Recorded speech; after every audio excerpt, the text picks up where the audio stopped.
Hi everyone, I'm Nicole Majeski, Secretary of the Delaware Department of Transportation, and it's my honor to welcome you virtually to Wilmington, Delaware.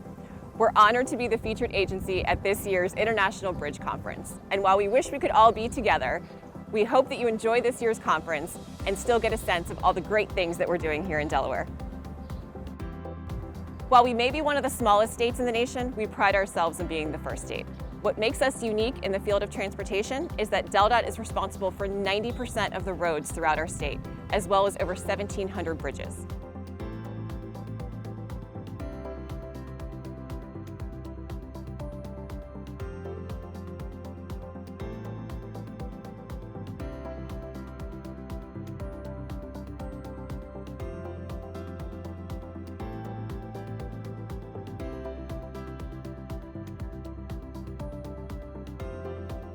We're also responsible for providing the Division of Motor Vehicles as well as our public transit service. You can actually travel our entire state in a matter of 2.5 hours. You can start here in the city of Wilmington and end up at one of our beautiful beaches in no time.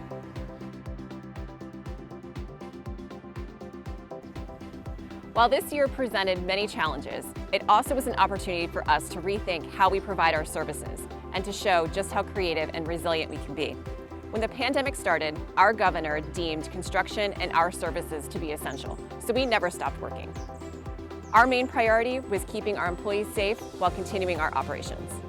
Our DMV stayed open, continuing to serve our customers. Our transit buses continued to operate, and our construction projects did not stop.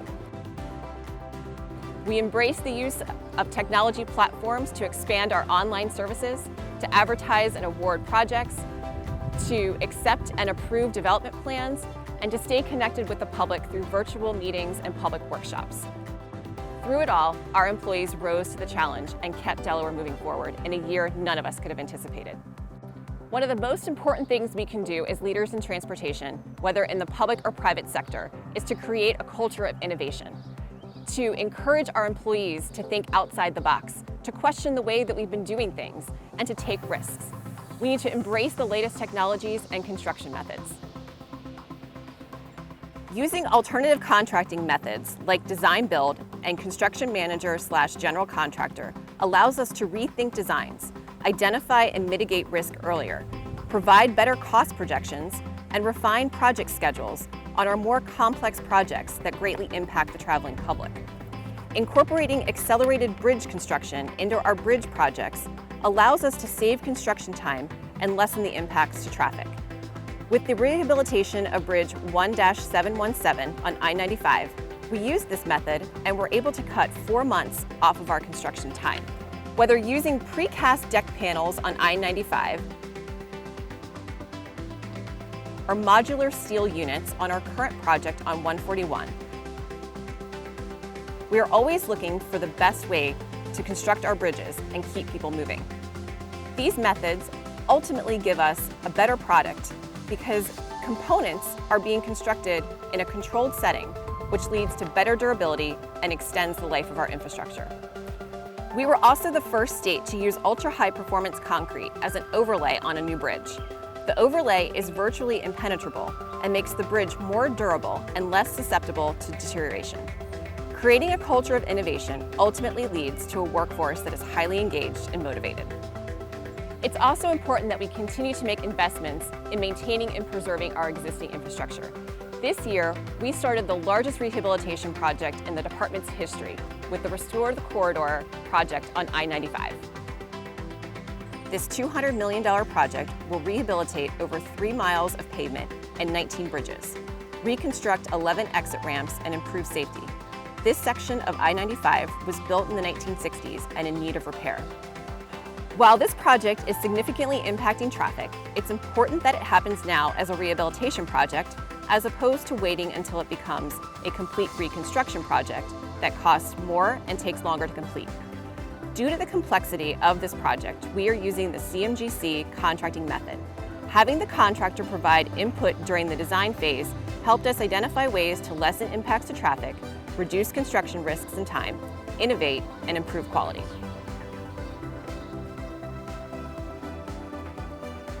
We also need to understand the importance transportation has on connecting communities. and recognize that the infrastructure of the past did not come without consequences. In the 1950s, our nation began an unprecedented expansion of our road system through the creation of the Interstate Highway Network. I-95 cut through the center of Wilmington, Delaware's largest city, and impacted thousands of residents at the time of construction and in the years that followed. DelDOT is supporting an effort to evaluate the feasibility of capping a portion of the road that has separated the city for more than half a century. Reconnecting these neighborhoods is an important first step that we are proud to be part of. Looking at how our infrastructure impacts communities is a responsibility that bears importance as we build for the future. Transportation should connect communities, not separate and divide them. It should also provide opportunities. Last year, we completed the construction of the new Margaret Rose Henry Bridge over the Christina River in Wilmington. This bridge now provides a vital connection between the downtown riverfront and the ever-growing South Market Street area. This connection will open up economic development opportunities and connect people to employment and recreation. Our bridges also provide for expanded multimodal options. The Jack A. Markell Trail, spanning over 6 miles, connects Wilmington's riverfront to the city of Newcastle. Highlights of the trail include several scenic bridges, including a crossing over the Christina River, and a 2,300-foot boardwalk elevated over the marsh of the Russell Peterson Wildlife Refuge. The Jam Trail, as it's known to locals, provides a great low-stress alternative commuting option with beautiful views.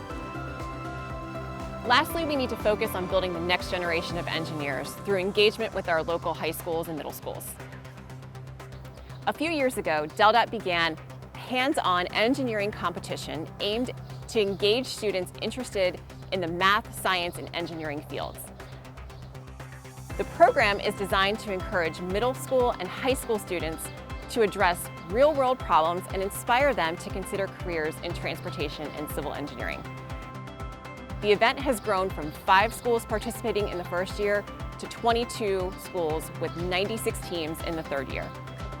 Additionally, our team does more than 40 presentations at high schools and job fairs each year focusing on STEM to encourage our middle and high school students to enter into the field of engineering. We also have a strong internship program for high school and college students. This year's program includes over 30 students representing 6 colleges and universities and 4 local high schools. They will be working throughout our department in bridge and road design, construction, traffic and maintenance, and mentored by staff. I'm happy to report that 3 of our interns who have been with us for several years have recently been hired on as full-time entry-level engineers. As you can see, there are a lot of exciting things happening in Delaware. We may be a small state, but we are the first state. First in customer service, innovation, and project delivery. A huge thank you to our entire bridge section, our designers, and our area construction engineers for making all of these projects happen. This is an exciting time to be working in transportation. We have the opportunity to improve the quality of life for the residents of our states, to keep people safe, to connect people to education, employment, and recreation, to create jobs and develop our future workforce, all by investing in transportation. Thank you.